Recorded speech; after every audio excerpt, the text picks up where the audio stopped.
Ada beberapa tanda datangnya hari kiamat yang diberikan oleh Allah Subhanahu wa Ta'ala untuk manusia. Salah satunya yakni menurunkan Dajjal. Kehadiran Dajjal nantinya akan menyesatkan para umat manusia di muka bumi ini. Ia akan mengajak manusia menjadi pengikutnya dan meninggalkan Allah Subhanahu wa Ta'ala. Seram sekali, bukan? Namun, jika kita termasuk golongan beriman, kita akan dilindungi oleh Allah Subhanahu wa Ta'ala supaya terhindar dari fitnah Dajjal. Maka dari itu, penting sekali untuk kita agar selalu taat menjalankan aturan Allah Subhanahu wa Ta'ala supaya di akhir zaman mendapatkan perlindungan darinya.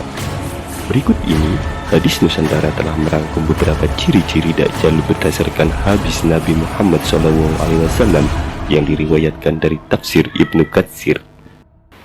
Yang pertama, sosoknya menyerupai pemuda berambut keriting dan bermata satu. Ciri-ciri Dajjal yang pertama adalah sosoknya menyerupai pemuda dengan rambut keriting. Dajjal pun digambarkan memiliki mata satu yang menonjol. Ciri-ciri secara spesifik tersebut telah dijelaskan dalam hadis Nabi Muhammad SAW yang artinya Nabi SAW bersabda, "Bukan Dajjal yang aku khawatirkan akan memudaratkan kalian, karena jika Dajjal muncul sedangkan aku masih berada di antara kalian, maka akulah yang akan menghadapinya, bukan kalian. Jika dia muncul sedangkan saya tidak lagi berada di antara kalian, maka setiap orang muslim wajib membela dirinya, dan Allah lah yang menjaga setiap orang muslim sepeninggalku. Sesungguhnya Dajjal adalah seorang yang berusia muda, berambut keriting dan bola mata yang menonjol, dan sesungguhnya pasukan berkudanya memenuhi kawasan di antara negeri Syam dan Irak, lalu menyebar ke seluruh penjuru. Hai hamba-hamba Allah, berpendirian teguhlah kalian." Hadis riwayat Ibnu Majah. Yang kedua, hanya memiliki satu mata karena mata lainnya buta. Dajjal hanya memiliki satu mata di sebelah kiri karena mata kanan miliknya buta. Hal ini sesuai dengan hadis yang diriwayatkan oleh Rasulullah SAW yang artinya, dari Nafi bin Abdullah berkata, Dajjal disebut-sebut di sisi Nabi SAW. Lantas beliau berkomentar, Allah tidak samar bagi kalian, Allah tidak buta sebelah, sambil beliau mendemonstrasikan dengan tangannya ke matanya, dan bahwasanya Al-Masih Ad-Dajjal buta sebelah kanan, seolah-olah matanya anggur yang mencorok.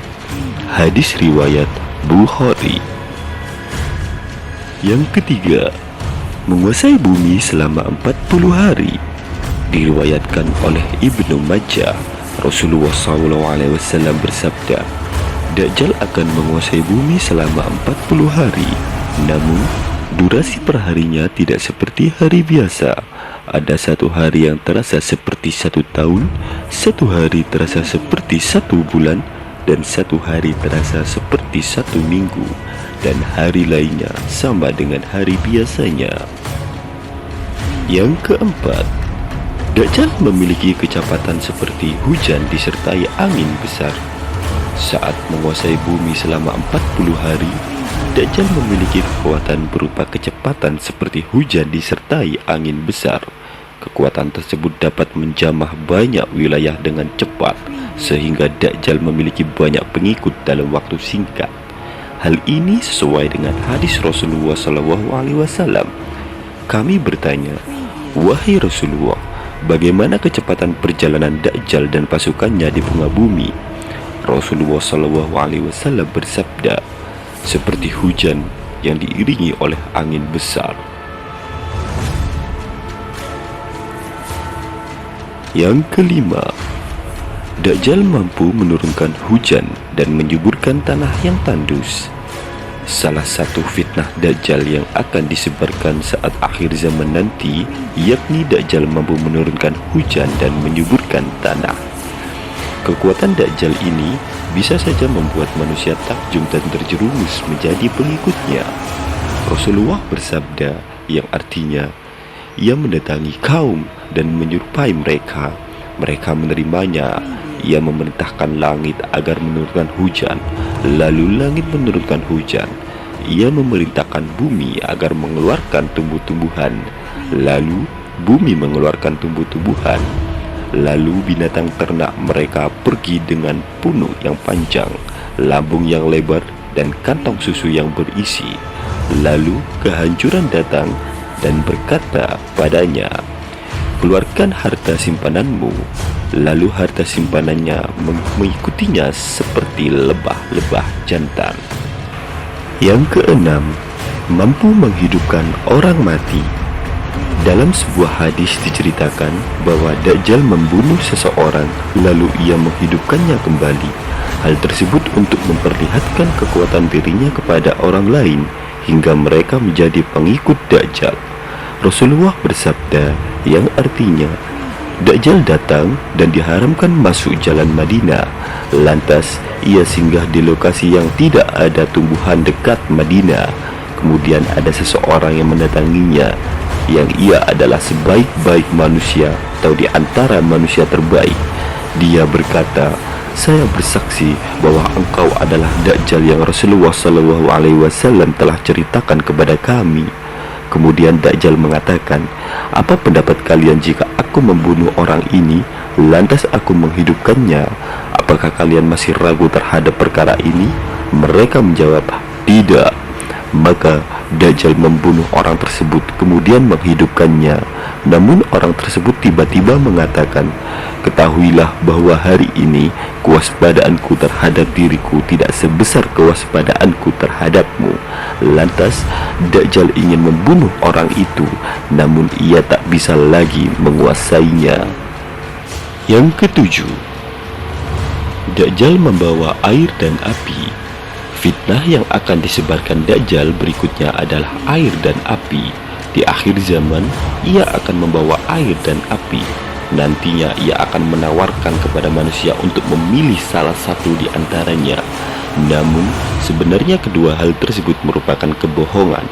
Air yang dia tawarkan sebenarnya adalah api yang bergejolak, sedangkan api yang ditawarkan Dajjal adalah air yang berarti surga. Hal tersebut sesuai dengan hadis Rasulullah SAW yang artinya, sesungguhnya bersamanya ada air dan api. Apinya adalah air dingin dan airnya adalah api. Karena itu janganlah kalian binasa. Yang ke-8, Dajjal tak bisa masuk ke Mekah dan Madinah. Di akhir zaman, Dajjal akan mengelilingi dunia. Namun ada dua tempat yang tidak bisa dimasuki olehnya, yakni Mekah dan Madinah. Tidak ada satu negeri pun yang tidak akan dimasuki Dajjal kecuali Mekah dan Madinah, karena tidak ada satu pintu masuk pun dari pintu-pintu gerbangnya kecuali ada para malaikat yang berbaris menjaganya. Kemudian Madinah akan berguncang sebanyak 3 kali sehingga Allah mengeluarkan orang-orang kafir dan munafik daripadanya. Setelah memahami bahwa berbagai fitnah Dajjal adalah seburuk-buruknya fitnah di akhir zaman, maka seluruh umat muslim perlu berhati-hati dan menghindari fitnah tersebut di kemudian hari. Dalam hal ini, Nabi Muhammad SAW menganjurkan beberapa amalan yang dapat melindungi dan menghindarkan Anda dari fitnah Dajjal. Amalan pertama yaitu banyak membaca surat Al-Kahfi di hari Jumat. Rasulullah SAW bersabda bahwa membaca surat Al-Kahfi di hari Jumat dapat melindungi setiap muslim dari fitnah Dajjal yang buruk. Bahkan disebutkan dalam sebuah hadis, barang siapa yang hafal 10 ayat pertama dari surat Al-Kahfi, ia akan dilindungi dari fitnah Dajjal. Dan barang siapa yang hafal penutup surat Al-Kahfi, maka ia akan menjadi cahaya baginya pada hari kiamat kelak.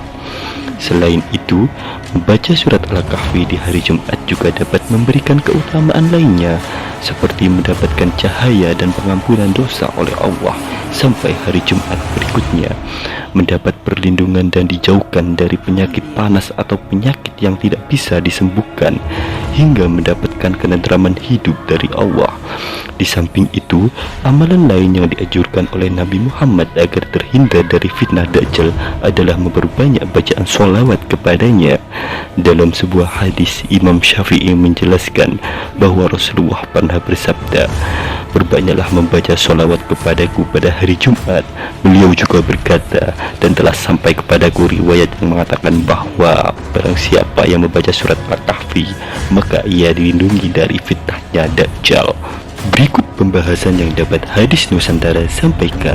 Semoga kita semua terhindar dari fitnah Dajjal yang begitu mengerikan. Jangan lupa untuk klik tombol subscribe, like video ini, dan komen hal apa lagi yang dapat menyelamatkan kita dari fitnah Dajjal yang begitu mengerikan. Sekian Hadis Nusantara undur diri. Wassalamualaikum warahmatullahi wabarakatuh.